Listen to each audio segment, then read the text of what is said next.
Assalamualaikum warahmatullahi wabarakatuh. Perkenalkan, nama kakak Masai Putri Nadia, RNFB. Selamat pagi, selalu bersemangat ya. Baiklah, hari ini kita akan belajar mengenai dalil nakli, gambaran hari akhir. Sebelum kita lanjut ke dalil nakli, marilah kita sama-sama untuk melafazkan basmalah.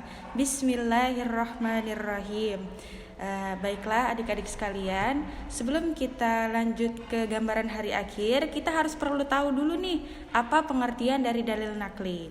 Jadi, dalil nakli menurut bahasa adalah naklu syai'un, yaitu mengambil sesuatu dari satu tempat ke tempat lain. Dan nakolah hadis, yakni mereka yang menuliskan hadis dan menyalinkannya dan menyandarkannya kepada sumber-sumbernya. Baiklah, setelah dari pengertian dalil nakli, maka kita akan langsung melanjutkan untuk pembahasan dalil tentang hari akhir. Baiklah, yang pertama itu ada firman Allah Subhanahu wa taala dalam Quran surah Al-Anbiya ayat 47. Yuk kita baca sama-sama. Bismillahirrahmanirrahim. Wa nad'ul mawazinal qista liyawmil qiyamati fala tuzlamu nafsun syai'an wa in kana mithqala habbatin min khardalin ataina biha wa kafa bina hasibin. Shadaqallahul azim. Yang artinya, dan kami akan memasang timbangan yang tepat pada hari kiamat, maka tidak seorang pun dirugikan walau sedikit pun.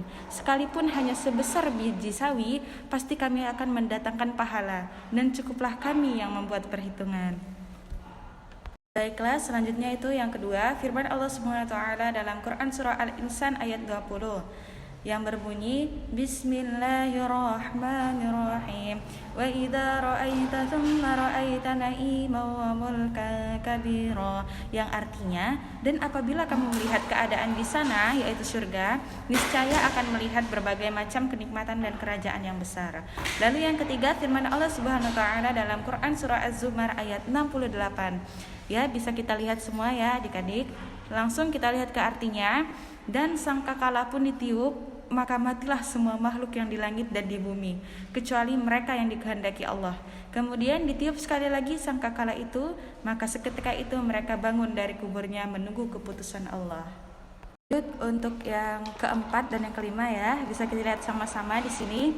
Langsung kita ke artinya. Firman Allah Subhanahu wa taala dalam Quran surat Thaha ayat 124. Dan barang siapa yang berpaling dari perintahku, maka sungguh dia akan menjalani kehidupan yang sempit, dan kami akan mengumpulkannya pada hari kiamat pada keadaan buta. Lalu yang kelima, firman Allah dalam Quran surah Al-Zalzalah ayat 6. Yuk kita baca sama-sama lagi ya. Bismillahirrahmanirrahim. Yauma idzi yasdurun nasu ashtatan liyurau a'malahum.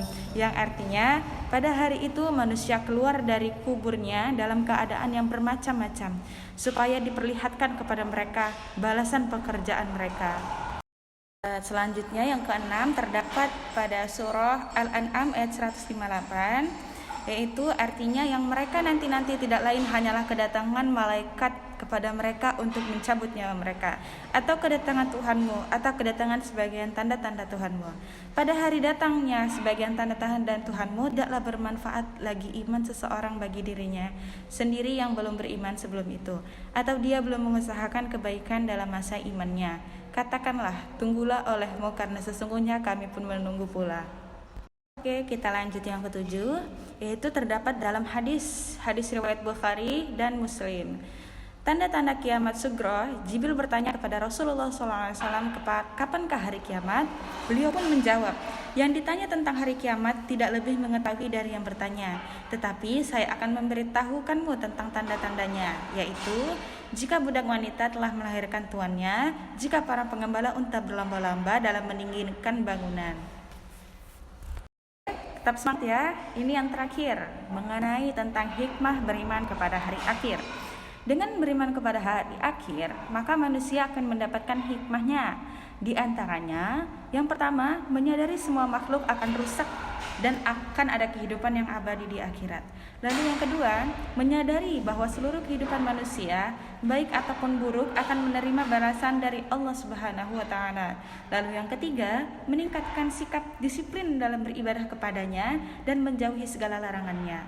Yang keempat, memberikan ketenangan dan ketentraman dengan kepasrahan dan kesabaran serta keyakinan bahwa kebaikan dibalas dengan kenikmatan dan kejahatan akan dibalas dengan azab. Dan yang terakhir, mengendalikan diri agar tidak mudah terpengaruh dengan keindahan dunia yang hanya sementara dan lebih mengutamakan kepentingan akhirat. Mungkin itu saja penjelasan untuk adik-adik sekalian. Terima kasih atas perhatiannya. Kalau ada yang mau bertanya boleh, silakan untuk apa saja yang ingin ditanya. Terima kasih. Wassalamualaikum warahmatullahi wabarakatuh.